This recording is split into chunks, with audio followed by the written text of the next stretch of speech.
America is the greatest nation on earth because of our trust in God and a free enterprise system that allows us to own and operate businesses that form the backbone of our economy.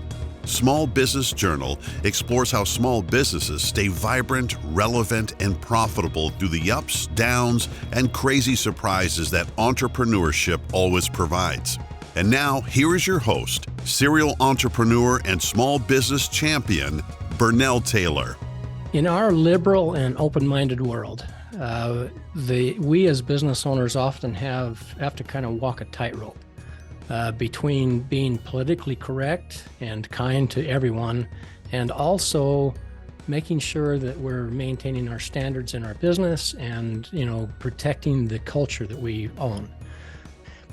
So today, folks, we are going to enter into an arena that I think is probably one of the most volatile topics on the planet. And I say that because it's one of the most sensitive. It's one of the things that we are just hesitant to talk about. So I call it the elephant in the room. We're going to be talking about the LGBTQ community. And my guest today is a trans man who is Jack Walker. Jack, welcome. Thank you, Burnell. I'm very happy to be here. Before we get too philosophical, let's just get acquainted with you. And, Okay. Before we got on the air, you were telling me about your journey from being Susie to being Jack. And I know that, that can't be condensed down into less than a 2-hour presentation. But just talk with us about your journey, your self-discovery, and the metamorphosis that you have been through in your life, both the challenges as well as the pleasant parts. Okay. So I'm a 54-year-old man, and yes, like Burnell, like you said, I'm a trans man. And what I would love to do right out of the gate, being transgender means nothing more than you were born into a body gender that doesn't match how you feel on the inside. So because I was born into a female body and I am a man, feel male on the inside, I am a trans man. That's how it would be laid out. I was raised very, very religious in a very conservative religion. And I didn't have a point of reference for anything outside of just the typical homogeneousness of life. And so as I followed the pattern of my family, my culture, my programming, got married very young, had 4 children. I was married for 19 years. And then everything for me began to change. I had a lot of struggles within my marriage that were indicators, though I didn't realize it at the time, that were huge problems for me there that make perfect sense to me here, right? Because I was trying to fit into a box, so to speak, of being female, having, being a mother, being a wife, being a daughter, being a sister, all those things, and that it never felt aligned to me, but I just didn't know any better. Didn't know any different for myself. I was just trying to really fit into the box that I was raised in. And so at 19 years into my marriage, I was married to a dentist, and, we were very successful and had all of the things, and we were very engaged in that business. And I was very engaged in that business and also caring for our kids and whatnot. And then as that marriage was coming to an end because of some of the said problems with me, I won't go into too far in depth with that, but I was beginning to learn some things about myself, and I was starting to work with my mind, my thoughts, and my experience, and getting really clear for myself about why I felt like I was here on this planet, what my purpose was. I had a lot of joy in working in the business, working with the dental business, also working with raising our kids and doing different things with our kids, homeschooling off and on through the years, because I felt like I loved classical education and I loved classical training and using the classical works to be able to teach my children. And so I would just do whatever felt good. And I felt really confident with myself that I could do whatever I needed to do to support them. And, but my marriage was coming to an end and really having to learn for myself, who am I? What do I want? Where am I going? What do I feel like my purpose on this planet is? About that time, I met my wife, Tiffany, my wife now, and we've been together for 16 years. And I consider her the love of my life. And together we have 6 kids. And we started our business shortly after we came together. Well, our business is all built around limiting beliefs and identifying the thoughts that we're thinking, and if they're serving us for what we are here according to ourselves to be or do, great. If they're serving us, great. If not, there's a way to look at that, understand, oh, this is a limiting belief. This is telling me that I'm not enough, or I'm too much, or I can't have what I want because of this, that, or the other thing. And so we started our business working with limiting beliefs with a process that my wife created.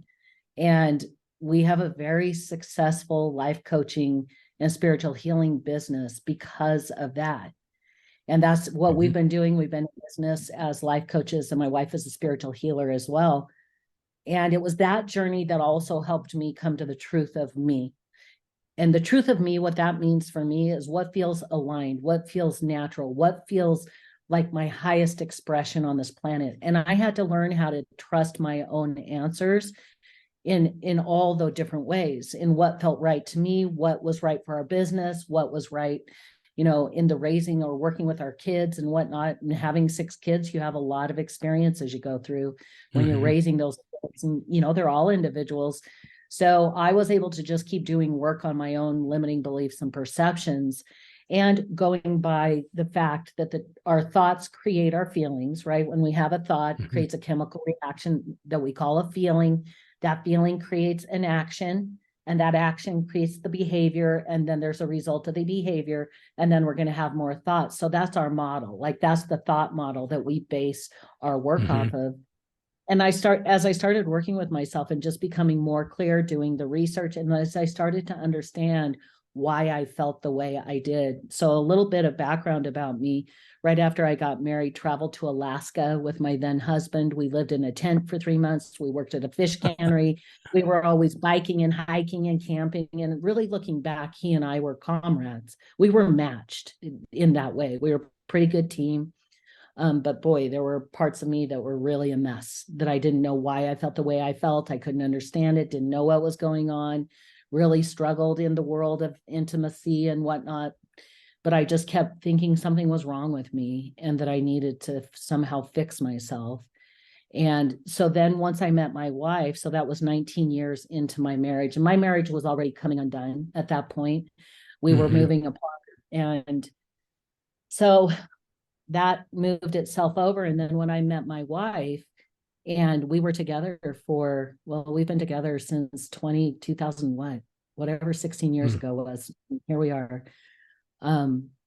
It's when I really started to see and understand what I wanted, what I felt like I was here for. And what I feel like I'm here for. I am a life coach, and I am the CEO and founder of Empath School, where we do group coaching work with highly sensitive people, empaths on this planet. And then we have our own private coaching work that we do. So define empaths for the rest of us, because that's foreign to me. Yeah. Okay, maybe you've heard the word highly sensitive person, HSP. Have you heard that, Burnell? Ish. Yeah. Okay, so basically, Elaine Aron is the main researcher in the 80s that was coined the term highly sensitive person. And now the research is there that supports 80% of the population, the brain processes in a typical way, sensory information coming in through all the senses. A highly sensitive person, the mirror neurons in the brain are more sensory. So every sense is taking in more information. That's why a highly sensitive person can get overwhelmed a lot faster. They need a little more downtime. They need time to regenerate their energy. They need to pay attention to the sensory load on their nervous system. They will be the people that they typically are told by other people that they're too sensitive, they're too emotional. Why do they feel so much? They're the feelers on the planet, the high sensory. Typically, the high creatives, the artists, the musicians, a lot of the actors will be more sensory, so their senses are just taking in more information.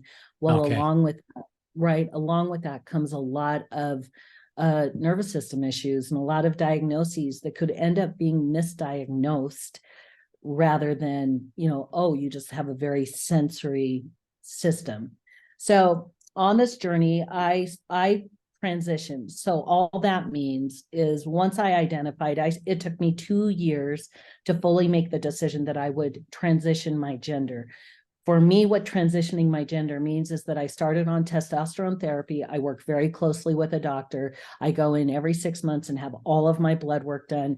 And then I am injecting testosterone once a week under a doctor's supervision.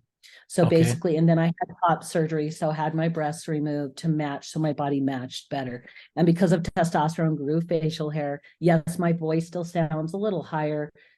You should have heard it, 7 years ago. It was extraordinarily high. So I started my medical transition, and today, it's taken, it's 8 years in June, and it's taken a good long time for this journey. And I'm 54. So essentially, I went through puberty in my middle of my life, and I've learned a lot. I haven't had one regret. I've had to do a lot of work. I had to release some of the people that loved me. It wasn't my wife. It wasn't my kids. Those were my biggest concerns. I was deeply concerned. It took me 2 years. I worked with a therapist. It took 2 years to make the final decision for myself to take action towards being aligned with me, for me. As you were going through this transition, you just mentioned them, that a lot of your relationships were kind of blowing up. Because you're having people who previously, well, and perhaps even now, had great love for you, but they kept saying, get back in the box. You're out of the box. Get back in the box. What's wrong with you? How did you deal with that? This is very personal stuff. Yeah, thank you for asking. I really actually appreciate the fact that we're having this conversation. It means a lot to me. I feel like visibility is really important because the suicide rate for trans kids is well up over 70%. It's very, very, very high.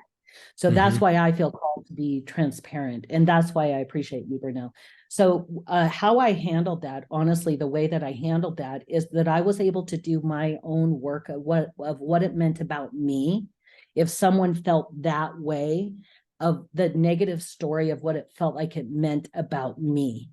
And because I clear the limiting belief, therefore clearing the negative feeling of shame or guilt or pain or sadness, that's what our business was built on. So because I could work with my mind, it allowed me to stay clear and true about what felt aligned to me. And because of my experience now, I know that when I'm living in alignment, I'm living at the highest expression of love and purpose and passion. But when I was trying to dumb myself down, according to me, right?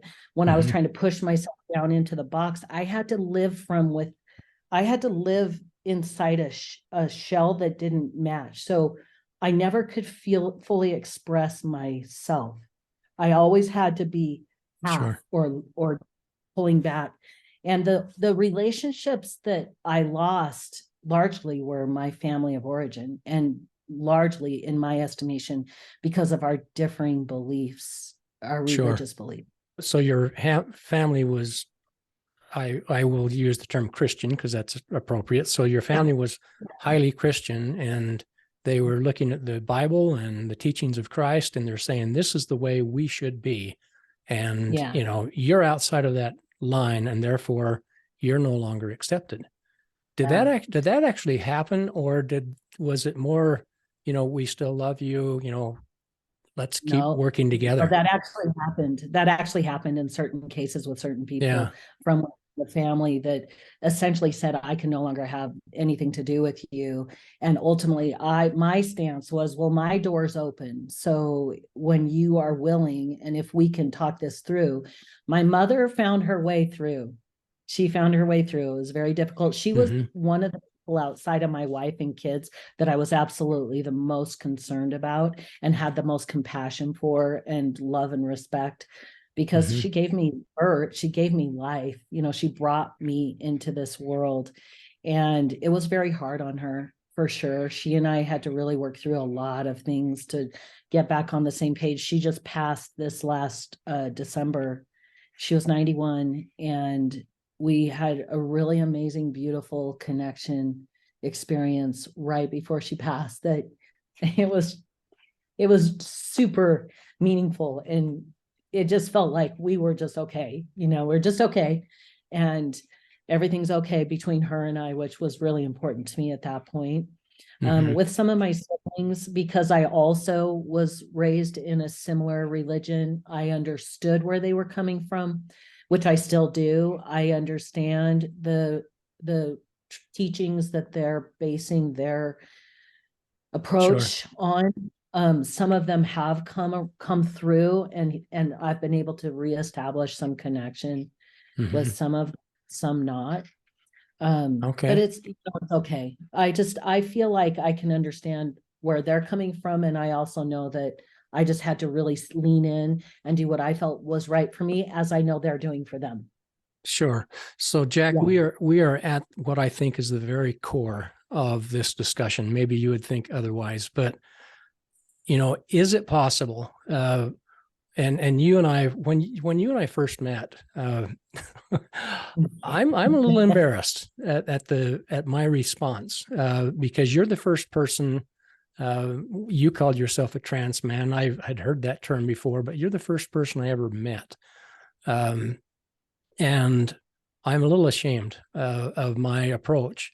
And the question that I've asked myself ever since then, and again, this I think is the core of this podcast, is can a person like myself, who has a very strict religious regimen and beliefs, can I interact with and become friends with and appreciate you from your space and be accepting of you as an individual without losing my standards?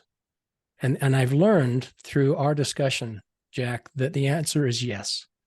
That I can keep my position, I can keep my beliefs, I can keep my values that I treasure in my life, but I can also reach out to those who have very differing beliefs from mine and see the goodness in that person's soul. What would you say? I would agree with you completely. I think that is the whole purpose you and I came together. When you first reached out to me, I think we connected on LinkedIn. And when you first reached out, I'm always interested to meet people. I love to build connection. I love to network. I love to support. I love to be a voice of possibility. I love anywhere that we can spread the good word of let's be kind and love each other and all do a good job. It's like, right. It's kind of like that. That's the religion, right? Let's just be good people and do what we feel like we're all called to do. But doing that without saying, okay, I agree with you. You can disagree without having to make it into a fight. You can be kind. Yeah. And I feel like even the word agree can be an interesting word, because it's not that when we agree with somebody, to me is just like, you can just accept that that's that person's truth, and that we're all made of God, if you want to talk about it that way. However, we can identify as we're both creations of God, source energy, universe, whatever any of us call it, right?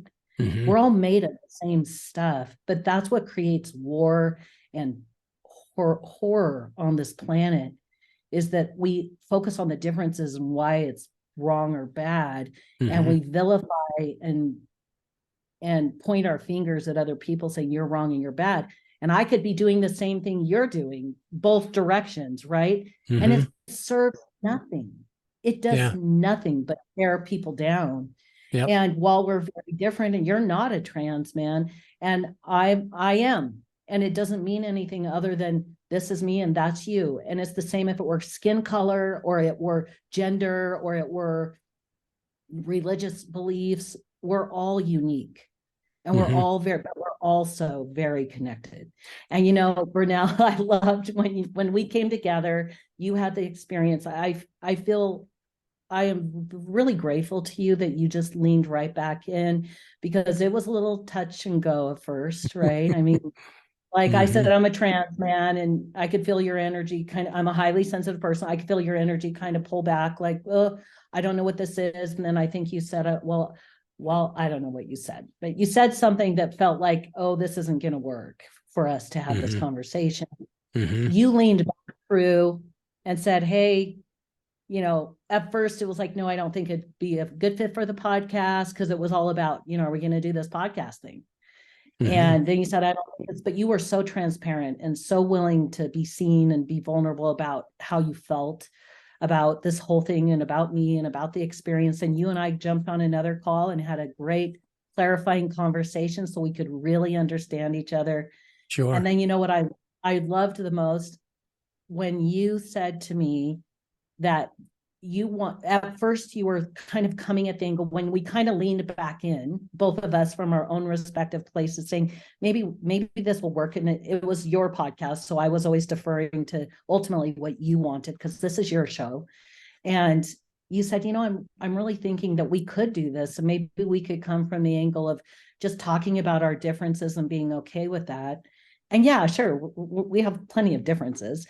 But my feeling was, let's talk about why we're the same, because that's what the power is. And you know what? You love your wife. That's one thing I know about you, Burnell, just from the conversation. You love your wife. You really love your wife. And you have 6 kids. And I really love my wife. Like, I am a monogamous, married man, and I love my wife. And we have 6 kids, and I love our kids. And I'm like, oh my gosh, like we're the same. We have the same type of desire to be monogamous. We have the same type of desire to really elevate the woman that we love. And we have the same type of desire in lots of degrees to take good care of our kids and show up in a really powerful way for ourselves and for our kids. And that's what I loved the most about this whole experience that you and I have shared. Thank you, Jack. Thank you. Let's bring this. We've only got a few more minutes. Let's bring this together and talk to the business owner. The business owner who is running a company. They got to, like I said at the beginning, they got to protect their culture. They got to make sure that any person that comes into that company fits into the company. They fit into the culture, and they can play nice in the sandbox together. What advice would you give to any business enough? Because every one of us, I'm satisfied this is a true statement, every one of us are going to encounter those of enough different beliefs, whether you mentioned skin color, religion, anything else. And we cannot expect that everybody in our team is going to be perfectly aligned with our own truth. What advice would you give to that person about how to look at not people just like yourself, but anyone of a different background or belief system than theirs? I would say the very most important thing is lean past the obvious differences and find the similarity. And because we will always find a similarity. Go ride Uber and have a conversation with somebody that's entirely different than you. And by the time you get out, realize and recognize, oh, we're the same in this way. And so for any business owner that's standing at the helm of a team, so first and foremost, when you're vetting or, you're bringing people onto the team and you really want the team to work together in a great space, the very first thing you have to do, especially if this is a newer world or experience to you, where you're dealing right head first with the LGBTQ plus community, like ask questions, get to know each other, like establish some kind of framework of connection. And then from there, you can identify, is this going to be a good fit for the company from the angle of their knowledge, their experience, their energy that they're bringing to the table. And really, then the second part of that is stand as an ally. An ally does not mean you are an ally, Burnell. You're somebody that is believing in the goodness of human beings. You're believing in the goodness, even though we have wildly different places that we're coming from. You're just like, I want to get through my discomfort this uncertainty and this unknown. And I'm going to reach beyond my fear, my concern, my worry, because our brains, anything new feels like an attack. That's just the way our brains are wired. Like our brain legitimately tries to keep us in the cave. So even when we're changing something really good, or we're changing a direction in our company, our brain's going to get loud. It's going to be like, you're not safe. That's not going to work. Go back, do the old thing. Don't do the new thing. The new thing's not safe. Get in the cave. The tiger's going to eat you. Right? I mean, whether we're dealing with a positive change or we're dealing with a new experience with a person that we're engaging with, or a person that we may be bringing on our team, or that we may be working on a team, is just give yourself enough time to reach past and say, hey, tell me about you. Like, where did you grow up? What's your story? Where do you live? And then you'll find continuity. And to me, having had a history with Christianity, if there is anything that Jesus would stand for, it's that. It's that we are all connected, that we are all made of stuff. And that to me is where you and I, that's where I stand. I believe that we're made of the same stuff. Well, I don't know exactly what the creator is, I mean, we'll all find out. I think we'll all be surprised in one way or another. But you and I, we share a lot of, we're two driven individuals. We both have podcasts. We both have had, I'm in business, and you've had lots of success in business. You're married to a woman that you love. You have 6 kids. I'm married. We have a lot of strength of similarity. And we wouldn't have known that had you not reached past your to say, hey, Jack, I need to have another deeper conversation if you're willing. So thank you. I appreciate that, Jack. And you and I, again, on our previous conversation, I was hesitant to say this because I don't want to be misunderstood, but I'm probably already misunderstood. But both are. when I was in high school, I met the first Black person I had ever encountered in my life. And, I'm this white Utah boy, and I met a Black person that I'd never had a conversation or touched or been with a Black person. And it was not that I was prejudiced. I was ignorant. Because I didn't have, my parents didn't teach me to be, bigoted or prejudiced against any race. My parents were very open that way, but I was scared to death. And the encounter I had with that Black person, and now fast forward over 55 years, and now because of our experiences in Uganda, my wife and I love Black skin. I love Black people. I'm, if anything, I'm reverse prejudice. Because now I've I've gotten to truly know people of race, and I have great respect. And there's bad Blacks, just like there's bad anything else. But there are some beautiful, beautiful people in this world, and I'm trying to conclude this by just saying, folks, open up your mind, open up your willingness to listen, get to know one another. I'm kind of echoing what you've already said, and maintain your own standards. Absolutely. I really believe in that. I do but too. even maintaining your own standards, allow someone else to have their standards that may differ and still accept them as a human being and the goodness in their soul. I would say, hallelujah, you're speaking my language. Yeah, I think this world, it's all about us really being able to see that ultimately we're all of God, we're all made of the same stuff, and we're here to really find our way to love each other at a higher level. And by loving someone, it's not like we have to say, oh, that means I am you. We will never be another person. We are ourselves. And whatever we ascribe to, whatever belief or spirituality or religion or any of those things, that's fine. Just like you said, I agree and concur. Be true to you. Like really live your truest truth, and everything is going to turn out just fine. We'll find our way through, all of us. This has been fun, Jack. Yeah, it has. Thank you. Yeah, it's very good to get to know you, and I wish you and Tiffany and your business, and I wish you the very, very best. Thank you for being my friend. Absolutely. Thank you. If you like today's podcast, please subscribe to Small Business Journal wherever you like listening to podcasts.